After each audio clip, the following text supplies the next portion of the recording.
When was the last time that you read something that past you wrote? Like, I'm talking at least 10 years ago.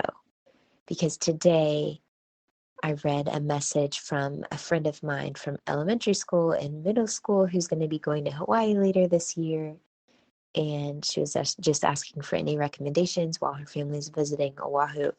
And I noticed that we hadn't actually exchanged any messages in Facebook Messenger since 2011, just weeks after I had my oldest son, who's now about to be in middle school. And looking back, well, first of all, I was like such a prude that I didn't want to type the word nipple. Like, first time mom. At this point now, I'm like 10 years later, 12 years later. I have been breastfeeding for like 6 of the last 12 years. Anyway, I didn't want to type the word nipple. And also, the way that I was describing my postpartum body and my fears around how my C-section was going to heal and all of these things, I'm like, honey, give yourself some grace. You know, I wasn't being like super ugly about my postpartum situation, but there was like no love and tenderness there of like literally just weeks before, I was literally just expecting my body to just immediately be back to what it was before growing a whole human who's awesome and makes me laugh and inspires me in many ways. And so I was just like, wow, looking back at that, I mean, I am aware I have grown and changed a lot in the last 10 years as a person, as a business. I mean, the whole business journey, but also parenting. It's all been in parallel, basically, because I started my business almost 10 years ago, exactly, actually, at the time that I'm recording this. So I know I've like consciously, sure, yeah, I've grown a lot and changed. But reading back the message, and again, it wasn't anything extreme, but it was just this one message from a childhood friend swapping new mom stories and postpartum stories. I was like, I would never say like either of those things. Again, one is a silly example, and another is actually a lot deeper, just in terms of my relationship with my body and my expectations of motherhood and all of this.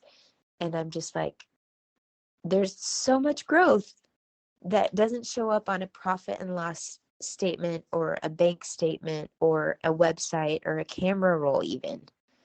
But I'm looking back, and then it led me to look back through some blog posts that I was writing back in 2011 and 12, 13, before I started my business. And it's just funny because at that time it felt true and authentic to me.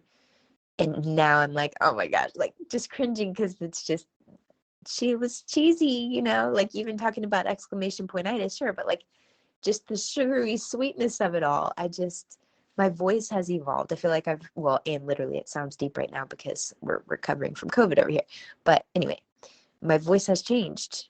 My voice has changed. My voice will continue to change next year, next decade, and I will continue to learn and grow. And that's what I was messaging with my friend. I'm like, oh my gosh, look at this. Like, here's to our 40s and the wisdom that we're going to learn in the next decade. We've known each other since we were literally like 8-9 years old. So anyway, that's a call to action for you, should you choose to accept it, to go back and look at some messages or things that you wrote over 10 years ago, and just note and give yourself credit for the things that you've learned and embodied and actually integrated that maybe you used to really have to think about. And now it's like, oh my gosh, of course, that's not even a thing for me anymore. Like, this has just become automatic, or your perspective on life.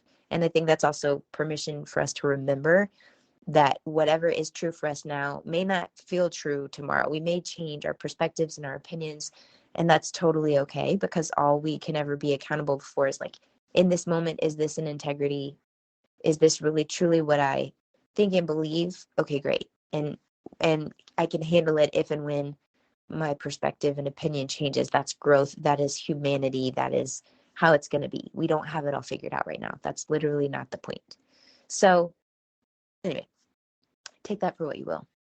It can be a personal growth situation. It can be professional growth. It might be both, but I just thought it just was entertaining and also just touched my heart to be like, oh my gosh, I can't believe I was saying that about myself. I had literally just given birth 3 weeks before. Anyway, okay. Let me know. Let me know what you find.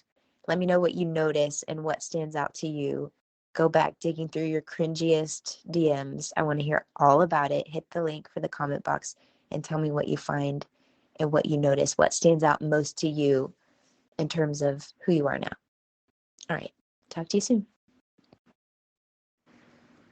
Okay, technically that was the end of the episode, but since you're still here, one, I'd love to thank you for spending part of your day with me, and two, I'd love to ask you if you would take 30 seconds, maybe 60, to leave a rating and review in your podcast app before you tap out today. If you've already done that, it's amazing. Please send me a screenshot so I can thank you personally, and know that sharing this episode with a friend has the same magical powers, and I deeply appreciate both. Also, in case you're listening to the end to see if I ever actually introduce myself, hi!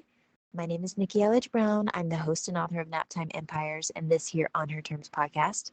You can find me around the internet at Nikki Elledge Brown in most places, but what you may appreciate most is actually over at onherterms.com. It's what I call the insider library. It's where you can get inside scoop, first listen rights, email updates every time there's a new episode, and then special insider only bonus content. It's all over in our private feed. Okay, that's a wrap for real. I'll meet you in the next episode.